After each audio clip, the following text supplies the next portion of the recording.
lagi di kanal saya, Andre Vincent Wenas. Menyikapi persoalan mudik baru-baru ini lewat pembatasan atau penyekatan arus mudik yang mengakibatkan banyak orang yang disuruh putar balik ya. Nah, ini ada catatan menarik mengenai fenomena mudik ini dari Bro Yosef Herman Wenas lewat artikelnya yang berjudul Balon Mobilitas Sosial. Mudah-mudahan bisa menjadi bahan perenungan kita bersama. Apa yang disampaikannya? Begini. Kita masih ingat sahabat, di India tercatat 4.000 kematian dalam 2 hari. Malaysia mulai kemarin 10 Mei sampai dengan awal bulan depan memberlakukan lockdown nasional untuk ketiga kalinya sejak pandemi ini mulai lebih dari setahun yang lalu. Masuk akal, sahabat Indonesia. Corona di Indonesia diyakini memiliki banyak klaster COVID-19 yang tidak terdeteksi dari random sampling para pemudik sejauh ini. Ternyata 2/3 dari yang diperiksa hasilnya positif.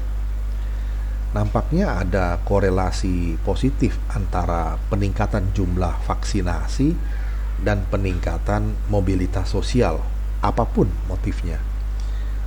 Ironisnya, kedua hal ini justru potensial meningkatkan kasus-kasus corona berikutnya.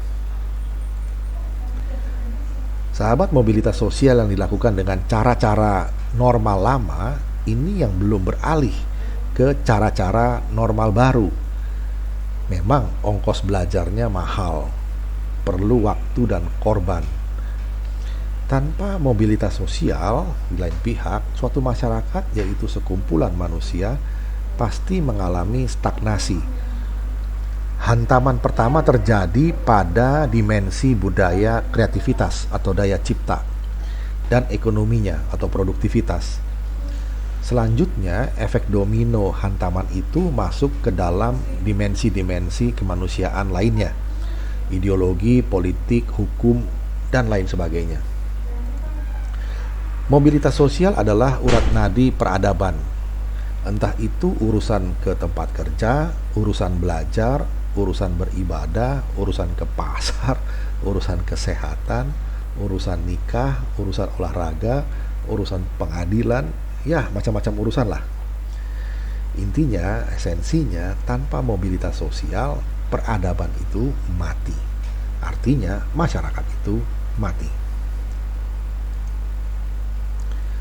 Sekarang kita dipaksa oleh virus COVID-19 untuk membiasakan diri hidup dalam konsep bubble atau gelembung, atau sebutlah balon, berdasarkan warna-warna zonasi. Ada merah, oranye, kuning, dan hijau. Yang itu semua ditentukan oleh kehadiran sang virus. Sekarang ini, suatu perjalanan atau traveling antar wilayah menerapkan prinsip balon ini. Tidak melulu dalam arti sempit wisata liburan, tetapi dalam arti luas, bermacam motif traveling itu sendiri. Nah, mereka yang di balon merah, prinsipnya tidak bisa ke balon hijau. Perlakuan balon hijau ke balon kuning lebih soft daripada ke balon merah. Misalnya soal syarat isolasi, syarat tes, dan lain-lain. Hubungan antara balon kuning dan balon oranye ada caranya sendiri, yang beda dengan hubungan dengan balon merah. Nah, sekarang sesama balon hijau bisa bekerja sama untuk berkreativitas dan berproduksi. Disinilah Menteri Sandiaga Uno saat ini sedang mati-matian mengupayakan apa yang disebut travel corridor. Itu di dalam konteks ini.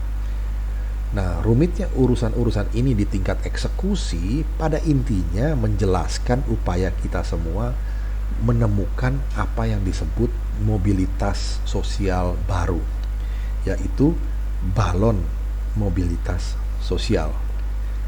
Tapi sahabat, sialnya balon mobilitas sosial ini bukanlah sesuatu yang permanen. Balon hijau bisa saja mendadak menjadi kuning, dan tiba-tiba merah. Sehingga kalau dulu kita merencanakan suatu perjalanan dengan tingkat kepastian yang tinggi, hari ini sahabat hal itu menjadi jauh lebih sulit.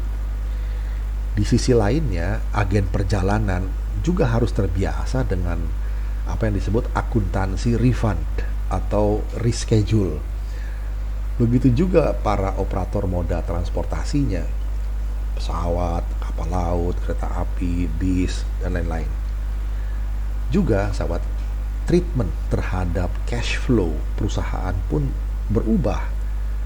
Jadi jangan yakin dulu itu duit kita, entar kena refund lagi.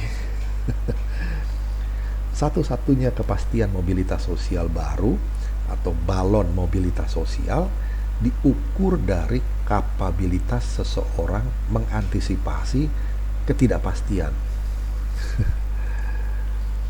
Sahabat, Lebaran tahun 2020 yang lalu, pemerintah dan masyarakat masih kompak oleh karena sama-sama kaget, sama-sama tidak tahu bagaimana penanganan seharusnya. Di Yogyakarta misalnya, sebagai salah satu tujuan mudik, saat itu mengalami kesepian Idul Fitri yang hampir total. Nah, menghadapi Lebaran tahun ini, tahun 2021 ini, terasa berbeda. Pemerintah dan masyarakat sudah belajar banyak, tidak kaget lagi, sudah tahu harus ngapain. Hanya saja muncullah dua versi pemerintah dan versi masyarakat soal bagaimana seharusnya mobilitas sosial baru itu dilakukan. Maka di sana sini terjadi friksi, ada penerobosan di perbatasan yang diblokade, ada yang disuruh putar balik, malah pada salawat. Ada juga ajakan pembangkangan di media sosial. Ada yang membandingkan secara ad hominem antara yang dibolehkan dan yang tidak dibolehkan. Juga ada sebagian kaum intelektual yang mengkritik sikap ambigu pemerintah di balik kebijakan mudik tahun ini. But I must beg to differ from this. Ini menurut Joseph Herman Wenas, beliau ingin berbeda pandangan. Menurut saya, kita hanya sedang belajar untuk memahami apa itu mobilitas sosial baru. Apa itu balon mobilitas sosial yang sifatnya sementara, dengan volatilitas perubahan yang tinggi justru. Kenyataan adanya balon mobilitas sosial, it carries with it a great extent of uncertainty. Ada di dalam dirinya sendiri itu suatu kandungan ketidakpastian yang sangat besar dalam balon mobilitas sosial itu. Nah, inilah yang membedakan fenomena mudik antara tahun 2020 lalu dan tahun ini. Demikian catatan dari Joseph Herman Wenas yang ditulisnya di Yogyakarta tanggal 11 Mei 2021 yang baru lalu. Kiranya bisa menjadi sedikit perenungan dan juga kontemplasi kita untuk mencari cara-cara baru, new normal baru dalam mobilitas sosial kita. Semoga bermanfaat. Kita jumpa lagi di session berikutnya.